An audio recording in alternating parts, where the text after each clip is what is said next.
Hair fall. ఒకప్పుడు ఏంటంటే hair fall అనేది 50 సంవత్సరాలు 60 సంవత్సరాలు వచ్చిన తర్వాత వచ్చేది. కానీ ఇప్పుడు ఏంటంటే 20 సంవత్సరాలకి 30 సంవత్సరాలకి ఇది ఒక ట్రెండ్ లాగా తయారైందనమాట.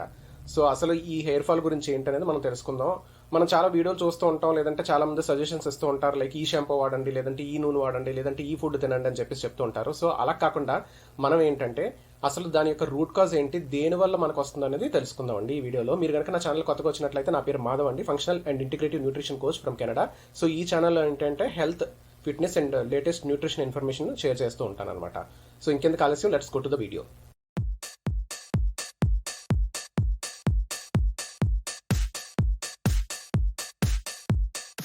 సో హెయిర్ ఫాల్ అనేది ఏంటంటే 30 సంవత్సరాలకి 40 సంవత్సరాలకి, లేదంటే అంటే జెనెటిక్స్ని బట్టి పేరెంట్స్కి ఉన్నది అనుకోండి కొంచెం ఎర్లీగా స్టార్ట్ అవుతుంది, లేదంటే 40-50 ఇయర్స్ ఈజ్ ఓకే అనమాట. కానీ అలా కాకుండా ఇప్పుడు ఏంటంటే లేటెస్ట్ జనరేషన్లోని వాళ్ళకి ఏంటంటే 20 సంవత్సరాలకి 30 సంవత్సరాలకి హెయిర్ ఫాల్ అనేది స్టార్ట్ అవుతుంది అనమాట. సో దానివల్ల ఏంటంటే వాళ్ళు ఎక్కువ ప్యానిక్ అయ్యి ఇంకా ఎక్కువ రకరకాల షాంపూలు, ఆయిల్స్ వాడడం వల్ల ఇంకా ఎక్కువ ఊడిపోవడం, స్ట్రెస్కి ఎక్కువ గురవడం వల్ల ఇంకా ఎక్కువ ఊడిపోతుంది అనమాట. సో అలా కాకుండా మనం ఏంటంటే అసలు ఎందుకు ఊడిపోతుంది అని చెప్పేసి రూట్ కాజ్ని ఫైండ్ చేసాం అనుకోండి, దాన్ని ఫిక్స్ చేసాం అనుకోండి, మనకి ప్రాబ్లం అనేది తగ్గుతుంది అనమాట. సో చాలా మందికి ఇప్పుడు లేటెస్ట్ జనరేషన్లో ఏంటంటే కోవిడ్ వ్యాక్సిన్ తర్వాత, అంటే కోవిడ్ అయిపోయిన తర్వాత నుంచి ఏమవుతుందంటే వాళ్ళకి చాలా మటుకు ఫుడ్స్ వల్ల ఎలర్జీ అనేది వస్తుందన్నమాట. కానీ ఆ ఎలర్జీ అనేది ఏంటంటే బయట కనిపించడం లేదు, లోపల యాంటీబయాటిక్స్ తయారవడం వల్ల మనకి ఏంటంటే ఇన్ఫ్లమేషన్ గురవుతుంది. ఆ ఇన్ఫ్లమేషన్ వల్ల ఏంటంటే మనకి డెఫిషియన్సీస్ రావడం కానీ, లేదంటే ఆటో ఇమ్యూన్ కండిషన్స్ రావడం కానీ జరుగుతున్నాయి అనమాట. అది రావడం వల్ల ఏంటంటే హెయిర్ ఊడిపోవడం జరుగుతుంది. కానీ ఈ విషయం తెలియక చాలామంది ఏం చేస్తున్నారంటే బయట నుంచి షాంపూలు తీసుకోవడం, ఆయిల్స్ తీసుకోవడం, ఇవన్నీ చేస్తున్నా సరే చాలా ఎక్కువగా ఊడిపోవడం స్టార్ట్ అవుతుంది అనమాట. సో అందరికీ ఇలా ఆటో ఇమ్యూన్ కండిషన్ వల్ల ఊడిపోతుందని కాదండి. కాకపోతే మనం ఎప్పుడైనా సరే ముందుగా కొంచెం జాగ్రత్త పడి చెక్ చేయించుకుంటే మంచిదనమాట. అంటే మనకి 30 ఇయర్స్లో 20 ఇయర్స్కి ఊడిపోతుందంటే it's not a right sign అనమాట. సో అదే కాకుండా విటమిన్ డెఫిషియన్సీస్ వల్ల కూడా మనకి ఈ ప్రాబ్లం వచ్చే అవకాశం ఉంటుందండి. ఇప్పుడు నేను చూస్తున్న చాలా మంది రిపోర్ట్స్ చూస్తూ ఉంటాను. నేను అలా చూస్తున్నప్పుడు ఏంటంటే చిన్నపిల్లలు అనమాట, లైక్ అరౌండ్ 10 ఇయర్స్ 12 ఇయర్స్ పిల్లలకి విటమిన్ డి అనేది హై డెఫిషియన్సీ అనమాట. నార్మల్లీ మన రేంజ్ ఏంటంటే అబౌవ్ 20 ఉంటే బెస్ట్ అని చెప్తారు. బట్ ఫంక్షనల్ వాల్యూ ప్రకారం అయితే 50-70 అనేది గుడ్ వాల్యూ అనమాట. యాజ్ ఏ ఫంక్షనల్ న్యూట్రిషనిస్ట్ నేను చెప్పే వాల్యూ అయితే 50-60-70 వరకు ఉండొచ్చు అనమాట. కానీ నార్మల్గా జనరల్ డాక్టర్స్ సజెస్ట్ చేసేది ఏంటంటే 20+ ఉంటే సరిపోతుంది అంటారు. But above 50 is good value అనమాట. కానీ నేను చూస్తున్న రిపోర్ట్లో ఏంటంటే బిలో 20 కాదు, బిలో 10 ఉంటుంది అనమాట. అది కూడా చిన్నపిల్లలు, అంటే ఎంత డేంజర్.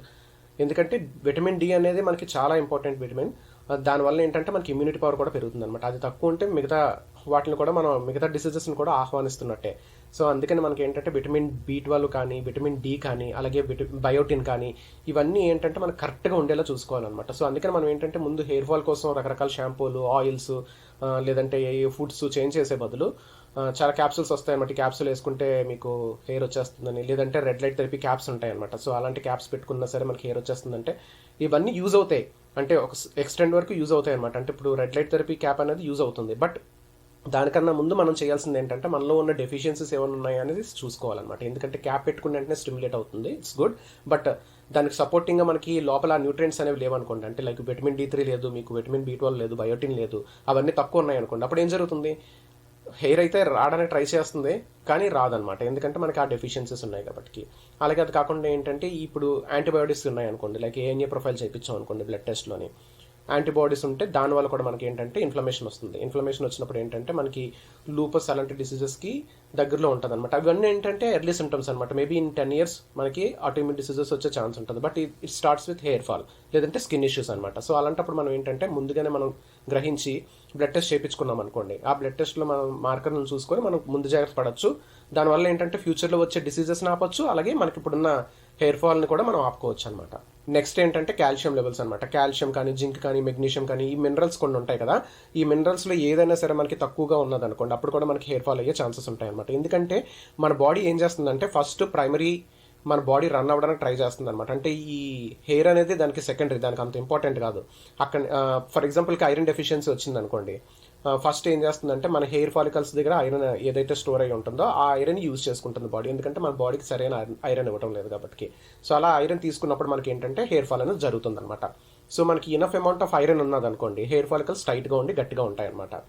సో అందుకనే మనకి బాడీ సర్వైవల్ అవ్వాలి కాబట్టి ముందు ఇంపార్టెన్స్ దేనికో దాన్ని చూసుకొని అక్కడన్న ఐరన్ తీసుకొచ్చి హెయిర్ దగ్గర ఉన్న, హెయిర్ ఊడిపోయినా పర్వాలేదు, వీడిని ఎలాగైనా బ్రతికించాలి, వీడికి ఐరన్ లేకపోతే కష్టం, వీడు రోజు చేసుకునే పనులు కూడా చేయలేకపోతున్నాడు అని చెప్పేసి మనకి అక్కడి నుంచి ఐరన్ అనేది తీసుకొస్తుంది. సో అందుకని చాలా మంది డైట్స్ చేస్తున్నప్పుడు కూడా లైక్ కీటో డైట్ చేస్తున్నా, లేదంటే వాటర్ డైట్ కానీ, లేదంటే జ్యూసెస్తో డైట్ చేస్తూ ఉంటారు కదా, వాళ్ళు ఏంటంటే న్యూట్రియంట్స్ సరిగా అందక వాళ్ళకి కూడా ఏంటంటే ఇలా డెఫిషియన్సీస్ వస్తాయన్నమాట. ఇలా డెఫిషియన్సీస్ వచ్చినప్పుడు ఏంటంటే బాడీ ఫస్ట్ ఏంటంటే సర్వైవల్ మోడ్లోకి వెళ్తుంది. అలా వెళ్ళినప్పుడు ఏంటంటే మనకి హెయిర్ దగ్గర ఫాలికల్స్ దగ్గర ఉన్న ఐరన్ని యూజ్ చేసుకుంటుంది అనమాట. ఎందుకంటే బాడీకి డైలీ రిక్వైర్మెంట్ ఐరన్ రావడం లేదు కాబట్టి. అలాగే ఇంటర్మీడియట్ ఫాస్టింగ్ చేస్తూ ఉంటారు కదా, సడన్గా ఏంటంటే ఓకే నేను ఇంటర్మీడియట్ ఫాస్టింగ్ చేస్తానని చెప్పేసి రోజుకి ఓన్లీ 4 గంటలు తినడం, లేదంటే 6 గంటలు తినడం చేస్తూ ఉంటారు. అలా కాకుండా ఏంటంటే మన బాడీకి ఏది సూట్ అవుతుందో తెలుసుకొని దాన్ని బట్టి మనం ఏదైనా సరే డైట్ చేయడం కానీ, లేదంటే మన టైమింగ్స్ని అడ్జస్ట్ చేసుకోవడం కానీ చేయాలి తప్ప సడన్గా ఈ డైట్ చేయడం మానేయడం ఇలాంటివి చేయడం వల్ల కూడా మనకి న్యూట్రిషన్ డెఫిషియన్సీ వచ్చి మనకి హెయిర్ ఫాల్ అనేది జరుగుతుంది అనమాట. సో అందుకని మనం ఏంటంటే ఎవరిదైనా గైడెన్స్ తీసుకొని అప్పుడు మాత్రమే డైట్ చేయడానికి ట్రై చేయాలి తప్ప మన ఇష్టం వచ్చినట్టు డైట్స్ చేస్తే ప్రెజెంట్ వెయిట్ లాస్ అయితే అవుతారు కానీ ఫ్యూచర్లో మనకి చాలా హెల్త్ కాంప్లికేషన్స్ అయితే వస్తాయన్నమాట. అలాగే థైరాయిడ్ లెవెల్స్ అనమాట. ఇప్పుడు చాలా మందిలో ఏంటంటే థైరాయిడ్ అనేది ఇంబ్యాలెన్సింగ్ అవ్వడం అనేది చాలా ఎర్లీ స్టేజ్లోనే స్టార్ట్ అవుతుంది. ఎవరికైతే థైరాయిడ్ ప్రాబ్లం ఉంటుందో వాళ్ళకి కూడా హెయిర్ లాస్ అనేది ఉంటుందండి. అందుకని మనకి ఏంటంటే థైరాయిడ్ అనేది చాలా చాలా ఇంపార్టెంట్. మనకి అది కనుక ఇంబ్యాలెన్స్ అయ్యిందంటే చాలా ఇష్యూస్ వస్తాయన్నమాట. సో ఎర్లీ స్టేజ్లోనే మనం కనిపెట్టి ఆ థైరాయిడ్ ప్రాబ్లమ్స్ ఉన్నా సరే మనం చూసుకోవాలన్నమాట. నార్మల్గా మనం డాక్టర్ దగ్గరికి వెళ్ళి చూసినప్పుడు అయితే థైరాయిడ్ వాల్యూస్ 0.5 నుంచి 4.5 వరకు ఉన్నా పర్లేదని చెప్తారు. కానీ ఫంక్షనల్ రేంజ్ చూసుకోవాలండి ఎప్పుడైనా సరే. ఫంక్షనల్ రేంజ్ ఏంటంటే 1 to 3 అనమాట. మీకు 1 to 3 రేంజ్లో ఉన్నదనుకోండి TSH value, you are good. లేదంటే మీకు థైరాయిడ్ ప్రాబ్లం ఉన్నట్టే. సో దాన్ని ఫిక్స్ చేసుకోవడానికి ఏం చేయాలనేది తెలుసుకొని అలా ఫిక్స్ చేసుకోవాలన్నమాట. లేదంటే మళ్ళీ మీరు హెయిర్ ఫాల్ కోసం అయ్యో హెయిర్ ఫాల్ అయిపోతుందని చెప్పి స్ట్రెస్ పడుతూ దానికోసం షాంపూలు ఇవన్నీ యూజ్ చేస్తున్నా ఎక్కడ నో యూజ్ అనమాట, మీకు ఎక్కడ చేంజెస్ అనేవి జరగవు. సో అందుకని మనం ఏంటంటే రూట్ కాజ్ ఫైండ్ చేసి దాన్ని ఫిక్స్ చేసుకోవడానికి ట్రై చేయాలన్నమాట. మరి ఇన్ని రకాల బ్లడ్ టెస్టులు చేయించుకోవాలంటే చాలా ఎక్స్పెన్సివ్ అని మీరు అనుకుంటారు. అందుకని నేను ఏం చేశానంటే అవన్నీ గ్రూప్ చేసి నేను ఒక ప్రొఫైల్ కింద ప్యాకేజ్ కింద తయారు చేశాను అనమాట. సో మా టీమ్కి మీరు కాంటాక్ట్ చేసినట్లయితే వాళ్ళు మీకు గుడ్ అమౌంట్ ఆఫ్ డిస్కౌంట్లు ఇస్తారు. ఎందుకంటే అవి ఇండివిజువల్గా మనం చేయించుకున్నాం అనుకోండి more than 15,000 వరకు అవుతుంది. కానీ ఇది గ్రూప్గా చేయించుకోవడం వల్ల మనకి ఏంటంటే 3,000 లోపే వస్తుంది అనమాట. సో ఈ టెస్ట్ చేయించుకున్నట్లయితే మీకు అందులో ఉండే ప్రాబ్లం అసలు రియల్ ప్రాబ్లం ఏంటి, రూట్ కాజ్ ఏంటి అనేది తెలుస్తుంది. దాన్ని బట్టి అప్పుడు మనం ఏంటంటే ఓకే మనకి ఐరన్ రిచ్ ఫుడ్ కావాలి, లేదంటే ఈ టైప్ ఆఫ్ సప్లిమెంట్ కావాలి అని చెప్పేసి ఇంటర్నల్గా ఫిక్స్ చేస్తాం అనమాట. సో ఎప్పుడైతే మీరు ఇంటర్నల్గా ఫిక్స్ చేస్తారో మీకు హెయిర్ లాస్ అనేది తగ్గుతుంది, కొత్తగా హెయిర్ గ్రో అవడానికి కూడా హెల్ప్ అవుతుంది అనమాట. అలాగే హెయిర్ గ్రేగా అయిపోతున్నా కదా మనకి ఏంటంటే విటమిన్ డి డెఫిషియన్సీ ఎక్కువ ఉందనుకోండి త్వరగా పండిపోతుంది అనమాట హెయిర్ అనేది. సో అలా కూడా మనం తెలుసుకోవచ్చు. సో అందుకని మనం ఏంటంటే అక్కడ ఇక్కడ డబ్బులన్నీ వేస్ట్ చేసుకొని షాంపూలు కానీ, ఆయిల్స్ కానీ, రకరకాల ప్రోడక్ట్స్ కానీ ఇవన్నిటికి వేస్ట్ చేసే బదులు ఫస్ట్ రూట్ కాజ్ ఫైండ్ చేసి అసలు ఏంటి ప్రాబ్లం, ఇంటర్నల్గా ఏమవుతుంది నా బాడీలోని అని చెప్పేసి తెలుసుకున్నారనుకోండి ఈజీగా ఫిక్స్ చేసుకోవచ్చు అనమాట. లేదంటే ఇంకా కంటిన్యూస్గా మనం షాంపూలు మారుస్తూ ఉంటాం, జుట్టు ఊడిపోతూ ఉంటుంది అనమాట. సో మీరు కనుక ఆ టెస్టులు చేయించుకోవాలనుకుంటే మొత్తం అవన్నీ కలిపి ఒక 40+ టెస్టులు ఉంటాయండి. అవన్నీ కలిపి మీకు 3,000 లోపే ప్యాకేజ్లో వస్తాయన్నమాట నా ద్వారా వెళ్తే. సో అందులో ఏంటంటే మీకు కంప్లీట్ మార్కర్స్ ఉంటాయి హెయిర్ ఫాల్ రిలేటెడ్గా, మెన్కి కానీ ఉమెన్కి కానీ. ఇద్దరికి సెపరేట్ ప్రొఫైల్స్ ఉన్నాయండి. ఎందుకంటే ఉమెన్కి అయితే మళ్ళీ వేరే హార్మోన్స్ చెక్ చేయాల్సి వస్తుంది అనమాట. మెన్కి వేరే హార్మోన్స్ ఉంటాయి, ఉమెన్కి వేరే హార్మోన్స్ ఉంటాయి అనమాట. సో ఉమెన్కి స్పెషల్ ప్యాకేజ్ డిజైన్ చేసాము, అలాగే మెన్కి వేరే ప్యాకేజ్ డిజైన్ చేసాం అనమాట. సో బేస్డ్ ఆన్ జెండర్ నేను ఆ ప్యాకేజ్ని మీకు సజెస్ట్ చేస్తాను. మీరు మా టీంని కాంటాక్ట్ చేయొచ్చు. ఫస్ట్ మీరు నన్ను కాంటాక్ట్ చేస్తే నేను మీ డీటెయిల్స్ని నేను మా టీంకి ఫార్వర్డ్ చేస్తాను అనమాట. వాళ్ళే మిమ్మల్ని కాంటాక్ట్ చేస్తారు, ఇంటికి వచ్చి శాంపిల్ తీసుకుంటారనమాట. సో మీరు ఆ టెస్టులు చేయించుకోవడం కోసం మీరు ఎక్కడికి వెళ్ళక్కర్లేదండి, మీ ఇంటికే వస్తారనమాట వాళ్ళు టెస్టులు చేయడానికి. మీరు చేయాల్సిందల్లా ఏంటంటే mrmadhu.com అనే వెబ్సైట్ ఉంది, అందులోకి వెళ్ళి మీరు నన్ను కాంటాక్ట్ చేసినట్లయితే ఇన్స్టాగ్రామ్లో కాంటాక్ట్ చేయొచ్చు, లేదంటే వెబ్సైట్లోకి వెళ్ళి మీరు వాట్సాప్ గ్రూప్ ద్వారా నాకు మెసేజ్ పెట్టొచ్చు. ఎలాగైనా సరే మీరు నన్ను కాంటాక్ట్ చేసినట్లయితే నేను మీకు ఆ టెస్టులు సజెస్ట్ చేస్తాను. వాళ్ళు మీకు ఇంటికి వచ్చి శాంపిల్ తీసుకుంటారనమాట.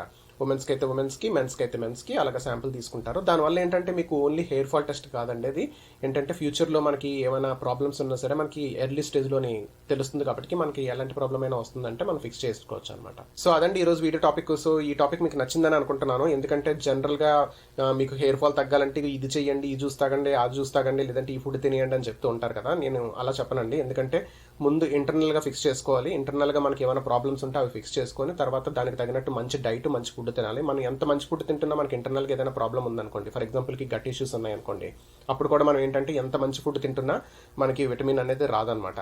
ఫర్ ఎగ్జాంపుల్కి B12 కావాలనుకోండి నాన్ వెజ్ తినాలి, లేదు వెజ్ తిన్నా వస్తుందని చెప్తూ ఉంటారు కదా. అంటే వెజ్ తిన్నా వస్తుంది, ఎప్పుడు వస్తుందంటే ఫెర్మెంటెడ్ ఫుడ్స్ తింటే వస్తుంది అనమాట. ఎందుకంటే అందులోని ఫెర్మెంటెడ్ ఫుడ్స్లోని కొంచెం B12 అనేది ఉంటుంది. కానీ అక్కడ కూడా ఒక లాజిక్ ఉందండి. మీకు వెజిటేరియన్ ఫుడ్ నుంచి B12 రావాలంటే మీ యొక్క గట్ బ్యాక్టీరియా ఉండాలన్నమాట. ఎప్పుడైనా మీరు యాంటీబయాటిక్స్ వేసుకొని మీ గట్ బ్యాక్టీరియాని చంపేసినట్లయితే మళ్ళీ మీరు ఈ వెజ్ నుంచి విటమిన్ B12ని అబ్జర్బ్ చేసుకునే కెపాసిటీని కోల్పోతారనమాట. సో అలాంటప్పుడు కూడా మళ్ళీ మీకు ఏంటంటే ఇలా డెఫిషియన్సీస్ వస్తాయి. సో అందుకని మనం ఏదైనా ఫిక్స్ చేసుకోవాలనుకుంటే ఫంక్షనల్ మెడిసిన్ కానీ ఫంక్షనల్ న్యూట్రిషన్ కానీ ఫాలో అవ్వాలండి. ఎందుకంటే మేము ఏం చేస్తామంటే రూట్ కాజ్ని ఫైండ్ చేసి దాన్ని ఫిక్స్ చేస్తాం అనమాట, పైన ప్లాస్టరింగ్ చేయకుండా. సో అప్పుడు ఏమవుతుందంటే మనకి మెయిన్ ఇష్యూ అనేది పోతుంది. సో మనం హ్యాపీగా ఉండొచ్చు అనమాట. ఇంకొక ఇంపార్టెంట్ పాయింట్ ఏంటంటే మనకి ఈ రిలేటెడ్ ఇష్యూస్ లైక్ డెఫిషియన్సీస్ కానీ మినరల్స్ తగ్గిపోవడం కానీ ఇవన్నీ రావడానికి మెయిన్ కారణం ఏంటంటే గట్ ఇష్యూస్ అనమాట, అంటే మన పొట్టలో ఉండే ప్రాబ్లమ్స్ అనమాట. సో ఈ ప్రాబ్లమ్స్ మీద కూడా నేను చాలా వీడియోస్ చేశానండి. మీరు ఛానల్లోకి వెళ్ళినట్లయితే మీకు తెలుస్తుంది, చాలా మంచి వీడియోస్ ఉన్నాయి, అవి కూడా చూడండి. చూస్తే మీకు ఒక ఐడియా వస్తుంది అనమాట అసలు ఫంక్షనల్ న్యూట్రిషన్ అంటే ఏంటని చెప్పేసి. సో అదండి ఈరోజు టాపిక్. ఇంకొక మంచి వీడియోతో మళ్ళీ కలుద్దాం. Thank you so much for watching. మీకు నచ్చినట్లయితే లైక్ చేయండి, షేర్ చేయండి, అలాగే సబ్స్క్రైబ్ చేసుకోవడం మర్చిపోవద్దు.